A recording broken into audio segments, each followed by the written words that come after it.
किसानों के खेतों में कीमती बीज खरीद करके किसान धान का बीज गिराया है। घुरपरास चल रहा है। रात हम देखे अपने सेक्टोली में 3 और नगारा बजा के लोग भगा रहे थे घुरपरास। हमारे दरवाजे पर 1 कट्ठा भिंडी बोया गया था, एक दिन बाद 1 किलो निकल जाता था। कहीं से आकर के वो सब चल गई।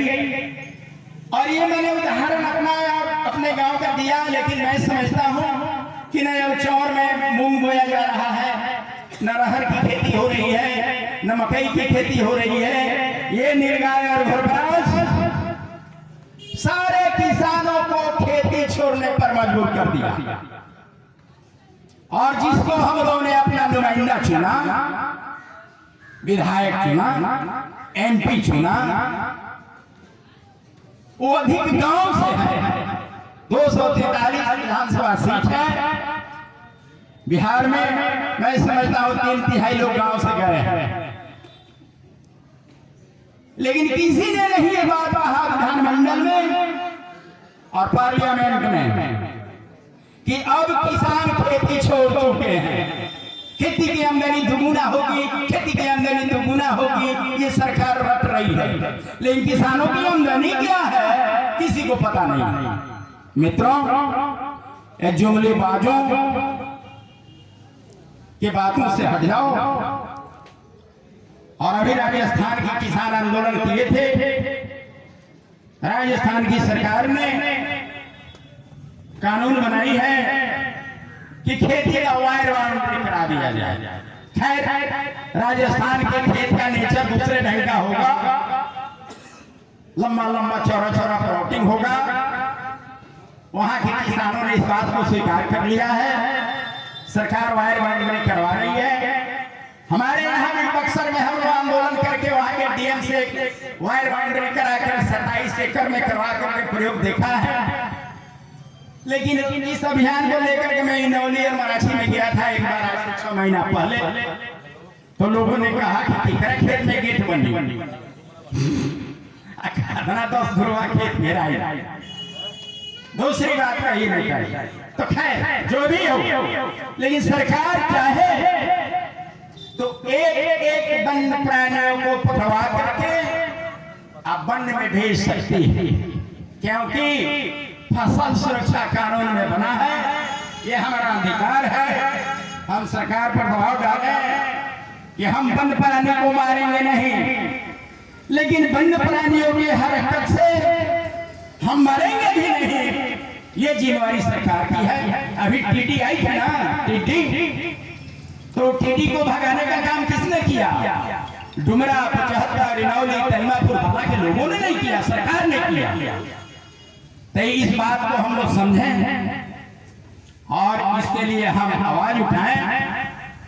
सिवान DM से मैंने बात किया था उस दिन, उन्होंने कहा कि अच्छा वन पदाधिकारी को मैं बुलवाता हूं और सिवान जिले भर के जानवरों को पकड़वाने की बात पर प्रोग्राम बनवाता हूं। अभी प्रोग्राम आगे बढ़ाए नहीं है, लेकिन आप लोगों का सहयोग मिला तो ये काम 9 अगस्त को उनसे करवा दिया जाएगा। लेकिन अकेले बिहार का समस्या तो है नहीं। मैं समझता हूँ 38 जिले हैं और अधिकांश जिलों की ये प्रॉब्लम है। लोग खेती छोड़ चुके हैं। तो मेरा मानना है कि हम दबाव डालें और सरकार अपने वन्य पदाधिकारियों को भेज के माध्यम से हमारा भी सहयोग रहेगा। हम भी पकड़वाने में मदद करेंगे। पकड़ के वन्य प्राणियों को वन में ले जाएं और सामाजिक प्राणियों को समाज में जीने का अधिकार है, उसे सुरक्षित किया है। अगर ये मांग जायज है तो मैं सदन से चाहूंगा कि ताली बजाकर के इसे समर्थन करें। MSP की बात मैं बताया, MSP तय करने की भी बात मानी गई है कि लागत भाई से 1.5 गुना होना चाहिए। अब मैं बता रहा हूं, इस पर्चे में एक बात लिखी गई है कि जूट और कपास से निर्मित वस्तुओं को पर्याप्त सब्सिडी दे करके सस्ता किया जाए अब इसमें क्या बात है, इसको मैं इस अर्थनीति को मैं बताता हूं। साथियों, जब हम लोग बहुत छोटे छोटे थे, बहुत लड़के हैं जिनका उम्र कम है, और गौरी भाई हम लोग से बड़े हैं, ऐसे ही हमारे समाज में जो नए लड़के हैं वो सुन हैं, लेकिन जो हमसे बड़े उम्र के लोग हैं वो जानते हैं, उनको मैं याद दिलाता हूँ। कोई भी सामान चट्टी के बोरा में यहाँ आता था। यूरिया, फॉस्फेट, चीनी, नून, चावल, दाल, अरे जितनी चीजें थी चट्टी के बोरा में हमारे यहाँ आया करते थे।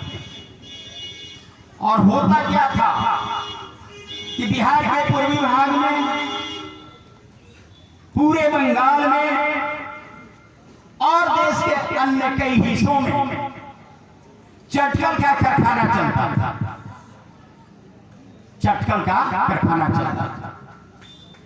उस चटकल के कारखाने में हमारे घर और हमारे समाज के पढ़े लिखे अनपढ़ सारे लोगों की नौकरी की गुंजाइश हुआ करती थी। जो पैसे आते थे उसे गांव का दुकानदार समृद्ध हुआ करता था। होली और दिवाली में अपने प्रायः, चाहे उस समय चटकल के ही चलते गांव की अर्थव्यवस्था काफी समृद्ध थी। जैसे जैसे प्लास्टिक का बोरा देश में आते गया, वैसे वैसे धीरे धीरे किसानों के खेत से पाट गायब होने लगा। बिहार और बंगाल और देश के अन्य हिस्सों में चटकल की कारखाने बंद होने लगे।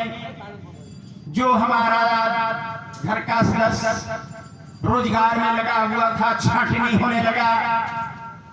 नतीजा यहाँ हो गया कि आज किसान के खेत से पाट नहीं जाता है। चटकल बंद होने के चलते बड़ी बड़ी पैमाने पर बेरोजगारी हो गई। ठीक वही हाल सूती वस्त्र का है, सूतरी का है। हम बहुत छोटे थे तो यहाँ डॉक्टर साहब के यहाँ हमारे पिताजी आते थे। यहाँ चर्चा हुआ करती थी कि बसंतपुर खादी भंडार में सूत दिया जाता है और घर की औरतें सूत काटती हैं और ले जाकर बसंतपुर दिया जाता है, तो वो पैसा मिलता है, अच्छा है कपड़ा मिलता है। मेरा इशारा यह था कि सूती वस्त्र का उद्योग हमारे यहाँ चलता था। किसान के खेत में कपास होता था, हर घर की औरतों को रोजगार मिलता था और समाज के लोगों को, यहाँ हम लोग देखते थे अपने जुलाहा टोली में, उस समय कई घरों में हाथ का कपड़ा बिना जाता था।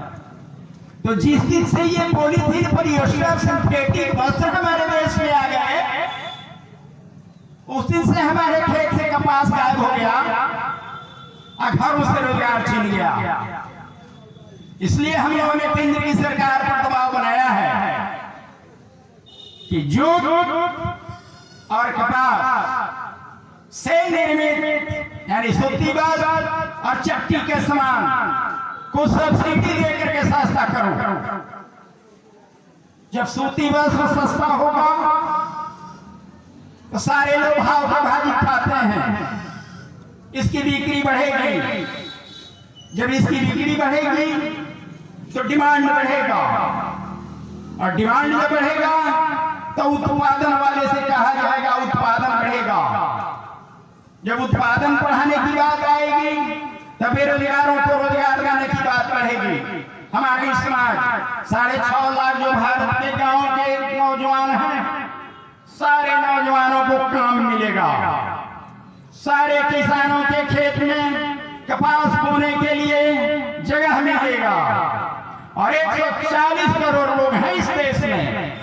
सारे लोगों को सूती का गमछा, सूती का हाफ पैंट, सूती का धोती, सूती का का कुर्ता, सूती का बेडशीट, सूती का तकिया, तमाम चीजें अगर सूती की होगी तो समझ लो कि हमें बाहर से रोजगार मंगाना है, बेकारों को मंगाना पड़ेगा।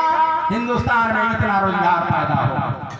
खुले मन से कह रहा हूं कि ये सरकार 74 वर्षों में बेरोजगारी की समस्या के लिए रोती रही अभी भी। मेरा दावा है कि इस किसान आंदोलन के बिंदु पर सरकार चले, इतना रोजगार का अवसर है इस देश में जितना हमारे देश में बेरोजगारों की संख्या नहीं है। संख्या घट जाएगी मित्रों, संख्या घट जाएगी। जरूरत है इन बेईमानों को समझने की। ये 5 साल में कैसे राजा हो जाते हैं और जहां वहीं रह गए। गरीब कैसे गरीब अर्थनीति को समझना है। इसी कड़ी में एक बात बता देता हूं। अपने यहां एक चंद्रगुप्त राजा के महामंत्री हुआ करते थे। चाणक्य उनका नाम कौटिल्य भी है। कहा नहीं, एक चीनी यात्री आया था मिलने के लिए चाणक्य जी से। चाणक्य जी के कुटिया में वो चला गया मिलने के लिए। शाम हो गया था तो वो एक दीपक जला करके काम कर रहे थे। जब भी व्यक्ति गया मिलने के लिए तो परियोजन पूछे कि आप कहां से आए, आपका परियोजन क्या है। तो परियोजन लगा कि राय से संबंधित बात नहीं है, तो जो दीपक जल रहा था उसको बुझा दिए और दूसरा दीपक जला दिए। वो चीनी यात्री ने पूछा कि अरे महात्मा जी जोगा टोला क्या किए आप? पहले से एक दीपक जल रहा था, बुझा दिए, फिर दीपक के बार दिए। तो चाणक्य ने समझाया कि देखिए आपके आने से पहले मैं राज घराने का काम कर रहा था, तो ये जो दीपक था राज के पैसों से जल रहा था। अभी आपसे मेरी वार्ता हो रही है, शायद आपका व्यक्तिगत होगा, नहीं तो मेरा व्यक्तिगत होगा। तो ये जो दीपक जल रहा है मेरे तनख्वाह के पैसे। उसने कहा कि किसी भी राज्य का नेता, मंत्री, विधायक, महामंत्री अगर महलों में रहेगा, अगर सुविधा भोगी होगा, तो उस देश की प्रजा निश्चित रूप से दुख भोगेगी। अगर किसी राज्य का नेता, महामंत्री सदाचारी होगा, तो उस देश की प्रजा महलों में रहेगी।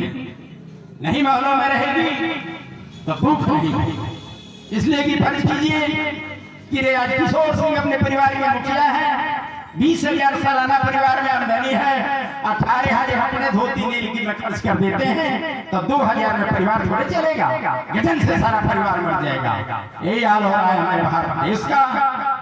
उसको बदलने के लिए इस पर्चा में लिखा गया है कि सरकारी कर्मचारियों और नेताओं को जो सुविधाएं दी जा रही हैं, जो तनख्वाह दिया जा रहा है, ये किसान हुंकार दें, आवाज उठाएं कि इनका तनख्वाह और सुविधा में कटौती होना चाहिए। उतना ही होना चाहिए जितना कि आम आदमी को अगर एक आना में जिंदगी खटता है तो इनको 1.5 आना से अधिक नहीं मिलना चाहिए। यही आजादी के दीवानों ने हमें कह करके आजादी की लड़ाई में ले गया था, और आजादी के बाद से ये बेईमान आज तक उस कानून को लागू नहीं किए। आज कुमरा के पवित्र धरती से ये आंदोलन आह्वान करता है आप तमाम किसानों को कि एक आवाज दीजिए, हुंकार दीजिए कि इन बेईमानों की चलती अब न चले। बहुत हुआ, आप जहां आप खड़े हैं, आपके बच्चों के लिए पढ़ाई नहीं, बीमार सदस्यों के लिए दवाई नहीं है, कर्जा कर करके कहीं प्राइवेट में इलाज करा लीजिए तो हो जाएगा।